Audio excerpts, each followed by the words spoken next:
In today's episode, the Rover 200 series.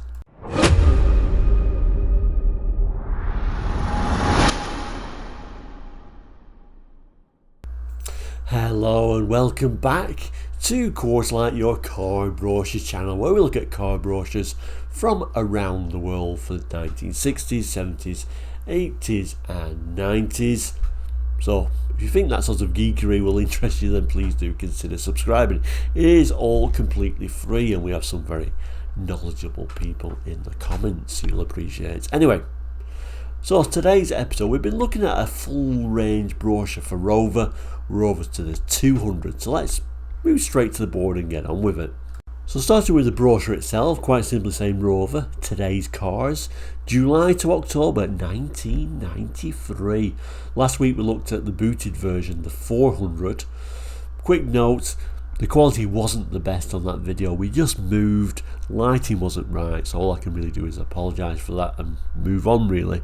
Things should be better now we're actually in the Quartzlight room itself. Just a note on that, I've really not sorted this room out. I've kind of like just moved in here in a hurry. There's still boxes. I quickly threw a shelf up behind me, turned the camera around, there's boxes and mess everywhere. I really wanted to completely decorate this room, but like I said, I had to move in here in a rush because the quality wasn't good enough in the other room. But anyway, moving on. If you missed any of the episodes in this series, I will do a link at the end. So let's move to the Rover 200s. So when we do move to that page, Rover 200 series, the first page is really, the spotlight is on the Coupe. And why not? It was a good looking car after all. It certainly, I know I keep saying this, but it would have been nice with a Triumph name on there, wouldn't it? But I must stop saying that. It's not happened. Rover 200 Coupe, I think it still looks fantastic with it being Rover badged. There is something about the Coupe version. Incidentally, my dad had a Rover 200 as a company car, but we'll talk about that later on because it certainly wasn't the Coupe. Let's start with the text. So the heading is the new Rover 200 Coupe. Introducing the new Rover 200 Coupe, combining breathtaking style with power, refinement and efficiency. 3 models are available: the Rover 216 Coupe, the 220 Coupe and the high-performance 220 Turbo Coupe.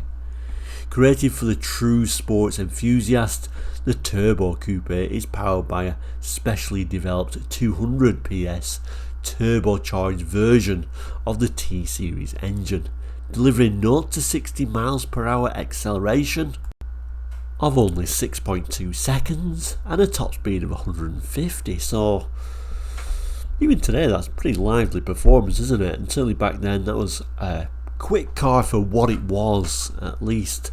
It goes on to tell us the Rover 220 Turbo Coupe is one of the most powerful production Rovers ever built. Power is transmitted through a torsion torque sensing traction control system, standard on the 220 Turbo Coupe, optional on the 220. The advanced mechanical system offers considerable advantages over the alternative electronic systems available in its ability to operate at high as well as low speeds and combine optimal power delivery with good traction and handling. One of the many special features characterising the Coupe is the tilt removable T-bar glass roof, giving a virtual top-down feel with both glass panels and the T-bar removed. For maximum interior comfort, the glass is an advanced semi-reflective design that restricts the transmission of solar heat into the passenger cabin to a mere 6%. A sophisticated anti-theft alarm is fitted as standard to all models, operated via the infrared remote control locking system. Slip into the skillfully contoured driving seat and experience the feeling of a cockpit that fits you like a glove. Appreciate the walnut veneer fascia and elegantly trimmed interior, and take the wheel of a car that gives driving a completely new dimension. So now we've got this coupe. Obviously the highlight is all about the coupe. There is a couple of press quotes we'll look at, then we'll move around and look at the images. So at the top here it's saying, even in a class sector where good value is the rule rather than the exception, the Rover hogs the spotlight. Auto Car and Motor, October 92 for the Rover 200 Coupe. We also get a quote from Auto Express for July 92. This isn't the Coupe then this time, it's just the Rover 216. It tells us the Rover looks stylish and feels good, the exterior looks sleek, the interior is spacious, and it is very positive to drive. So this is your interior of the Rover 220 Turbo Coupe with, apparently it's got optional air conditioning on this one. I think the only thing is it doesn't really set itself apart too much from the rest of the range, does it, on interior looks. It tells us we get height adjustable front seat belts, and then a little bit randomly but still nice to see, we get the Rover Cabriolet. I think this is a 216 Cabriolet. Rather nice in that particular colour. Although I must admit I don't remember seeing too many in soft top form. But yeah, the store image is that 200 Coupe. This is the turbo version again. Bit of a wing on the back there. Interesting alloy wheels. I'm in two minds. I don't know if I particularly like those ones or not. We can see the little Rover badge in the centre there. They used to like spreading lots of Rover badges on these cars. I think the colour does set it apart though. I do like the colour on this one. Another little random position for the Rover badge. But yes, not a bad looking car overall, the Coupe version. But of course there's more models which are shown on the next page.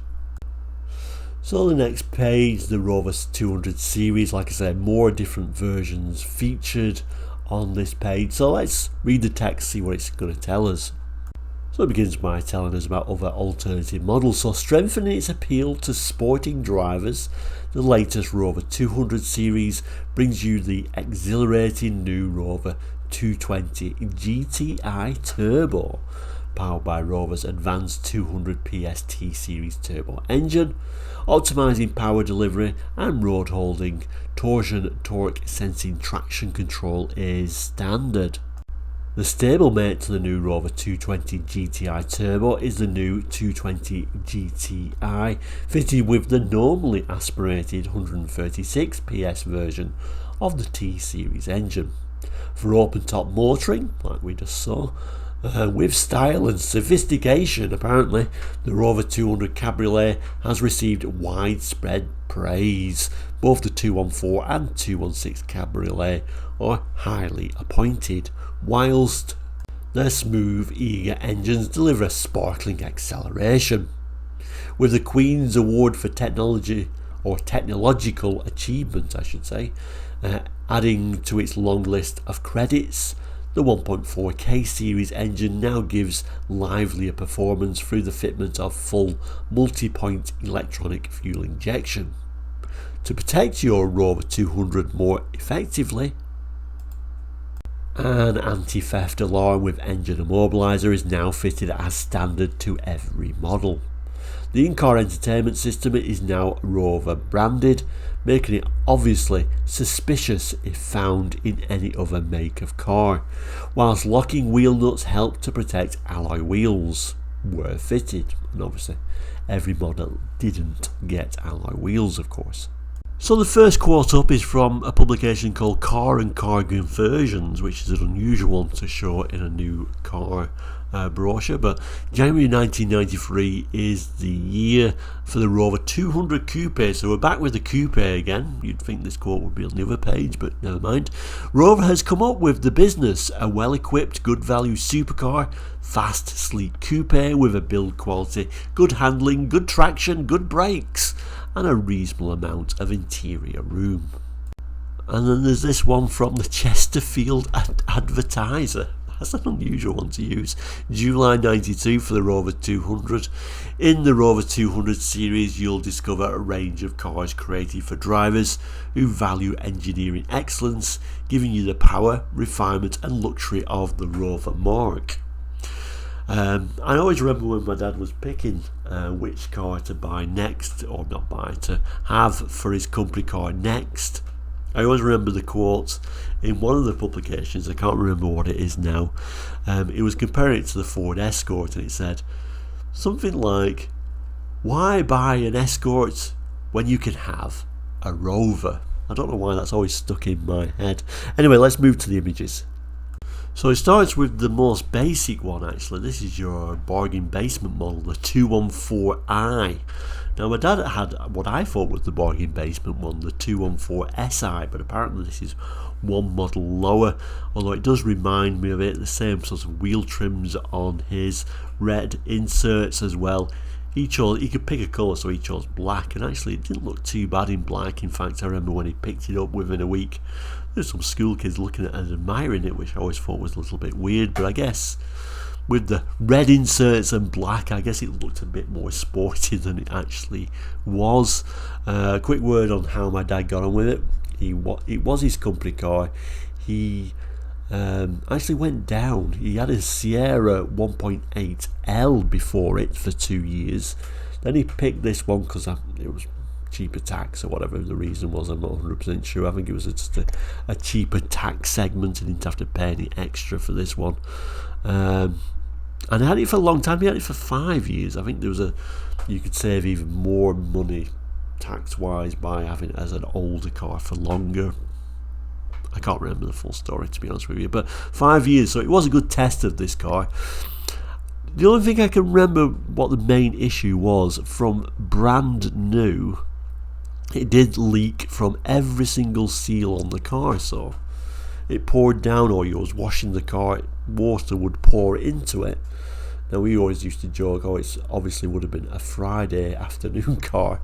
I don't know if there were an issue with that at this particular time, but certainly that was one of the big issues with the car, and kind of like marred it from brand new. I think it went back up a size after this, so I went to a Xantia after this. But yeah, that's all I really remember about the car, really. It pouring in on all the windows sills or seals, rather peculiar. Anyway, let's move on. There is other models besides the bog standard model. We can of course get the convertible. Again, this is a 216 Cabriolet. Looks like it's in British Racing Green, this one. Although, like I said, I don't remember seeing too many Cabriolet versions. Real mix of random images. Then we move to a 220 Turbo Coupes, leather trimmed gear lever, front and rear wiper control stalks. This is your 220 GTI version. Note it's a 2-door. And this is your 220 GTI 5-door version. Again, British Racing Green, although I must admit I never liked the red insert with the green. Rover used to play around with that quite a bit, and I never liked that combination, to be honest. And then the interior shots, and this would have been actually the model my dad had, the 214 SI. Although I don't remember seeing any wood. I'm pretty sure he didn't have any wood on it, or did he? I don't remember the wood. I guess the main thing with this is the days before we got the grille on the front, like the 400 had the grille. That moved over to these as well, but this is the pre-grille, which is the same as my dad's. My dad's was a H plate actually, so I think that was around about 1989, I think, 1990, 91 maybe, I forget. But yeah, it was on a H plate. That's all I really remember about it. I think it was a 90. But yeah, days before the grille, like my dad's, it didn't have a grille on the front either. I actually preferred it without the grille, I must admit. I always thought the grille looked a little bit stuck on, but you did find people who had these earlier examples then bought the grille and started sticking them on. Anyway, moving on. So your base model, the 214i manual 5-door, 0 to 60 time at 12.7 seconds, so it wasn't fast, was it? And a top speed of 101. And then your quickest model, the 220 Turbo Coupe manual, 0 to 16, 6.2 seconds, and a top speed of 150. There was also a diesel, so if you went for the turbo diesel, you got 11.8 second 0 to 60, top speed 106, so effectively faster than your base petrol model. But you could also get a 218 SD and do the 0 to 60 time in 16 seconds. That's no speedster, is it? And a top speed of 96. On the other end of the scale, you could get a 216 GTI manual 5-door, 0 to 60 in 8.9 seconds, top speed of 122, which is quite respectable for what it is. So there we go, the lovely Rover 200 series. Jot in the comments if you had one, how you got on. Was that water issue just on my dad's because it was a Friday afternoon car, or did they have some pretty bad quality control issues even at this time for Rover? But anyway, thank you so much for watching today. We'll end as we always do by saying, if you're not done already, please do consider subscribing. It is all completely free. One word about subscribing: I don't get anything for you being a subscriber. YouTube doesn't get anything from being a subscriber. So why do I ask you to become a subscriber? Really, it just gives me an indication of there's some sort of interest in the channel. So it's nice to see those numbers going up. That is the only reason. Like I say, if you become a subscriber, I don't get anything really from that other than seeing the number going up. Just to be open on that. But yeah, if you're not done already, please do consider subscribing. It does keep you in touch with the channel. If you click the little bell button, it tells you when a next video is coming out. But we do at least do an episode every Monday, Wednesday and Friday. Occasionally we might throw an extra episode in, but there are stable days of the week, so we're doing at least 3 episodes a week. But thank you so much for those who have subscribed, very much appreciated. Thank you so much for those who become a member, again, very much appreciated. That does really does support the channel. But thank you so much for watching today. Please do take care, all the best, and goodbye.